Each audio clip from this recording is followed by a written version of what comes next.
The stove box was designed in 2010 by a fireplace and stove installer with over 30 years experience to simplify the fitting of a stove in an aperture.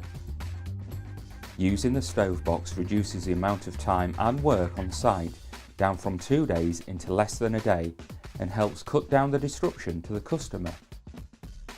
This is simply because the interior of the box is a panel which is made prior to installation and just glues into the box. The stove box has been tested and serviced on various clients prior to being launched in 2011 at the Fireplace exhibition and has since been developed further. The stove box can be chopped into an existing chimney breast or have a false breast built around it using a new chimney system if there is no chimney. The stove box is suitable for gas, wood burners and multi-fuel stoves and is available in 3 sizes. We have also designed various extras to complete a wide choice of fireplace options, which can be traditional or contemporary, and these can be seen on our website, or you can find out more about them by contacting a member of our staff who will happily explain the different options.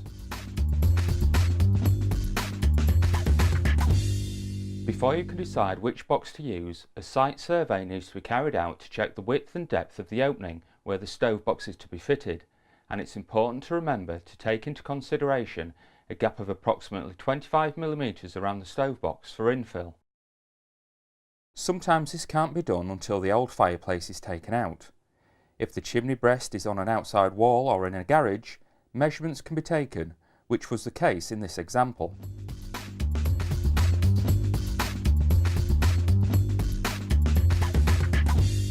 Next, remove the old fireplace, but please make sure the chimney has been swept before doing so.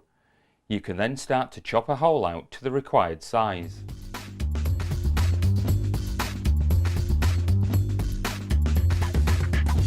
Cut the hearth to fit the opening and place it in position on a bed of mortar. It's essential to make sure the hearth is level, otherwise the box and stove will not sit correctly. Fill and make good to gaps with mortar and give the hearth a quick clean.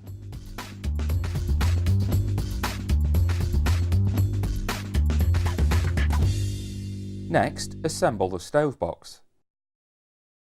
This usually takes about 5 minutes depending on the type of screwdriver you're using. In this example, the fitter is using a compact drill as the power of the drill helps align the holes when screwing the pieces together. If you're going to use an ordinary electric screwdriver, we recommend running a drill bit through the holes before screwing, as this will make it easier when screwing in the self-tapping screws. Once you've finished putting the stove box together, you're left with a very sturdy box.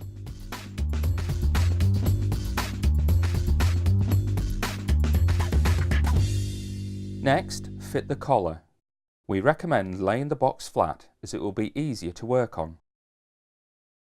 The collar can fit both ways and is offset, which will allow for further adjustment if required, but you'll need to check the stove and the distance the pipe is from the back wall. For the purpose of this video, we're showing how to fit the pipe and rope at this stage of the installation process, and whilst the box is laid flat, but it's important to remember that it should be done when the box has been fitted and the stove is in place.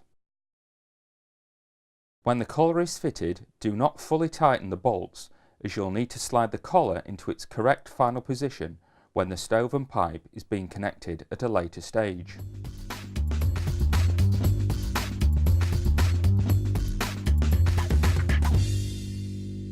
You can now stand the stove box in position.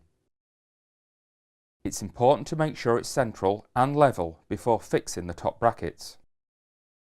An insulation mix is then pushed into the sides and back of the stove box. Then, use fire silicone on all joints to the box before the interior is fitted.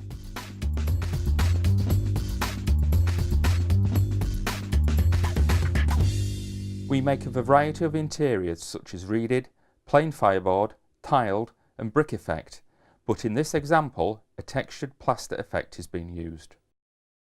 The back panel is already pre-textured, but because the wall is going to be plastered and angle bead is required, the side panels need to be textured on site.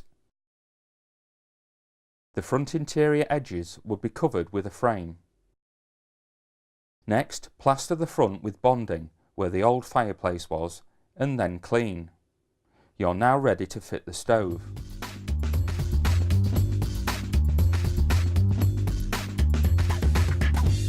Place the flue pipe into the collar and flue and loosely secure with the bolts. Place the stove in the desired position and then drop the pipe and line up the collar. Once this is complete, make sure the stove is level. Now, fit the rope and tighten the 4 bolts so the rope is secure in order to seal the flue. It's important to make sure the bolts aren't over tightened. Then, tighten the bolts to the base collar. You can then fire cement the pipe on the top of the stove and touch up with paint, and then you're ready to test the stove.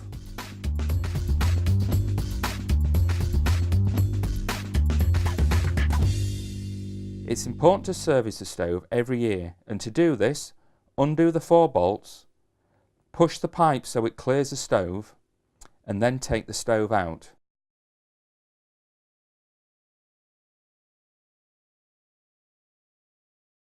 Using your hand or brush, you can then clean out above the stove box, and in this example we've used debris to show how easy it is to access and clean.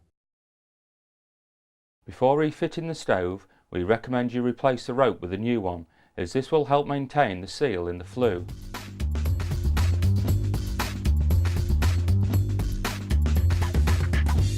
To maintain correct working order of your stove, it's important to have your chimney swept on a regular basis, and depending on what fuel you use, should be every 6 to 12 months. It's essential that all fitting and servicing must be carried out by an approved hearth engineer, and a list of engineers can be found on hearth's website, www.hearth.co.uk.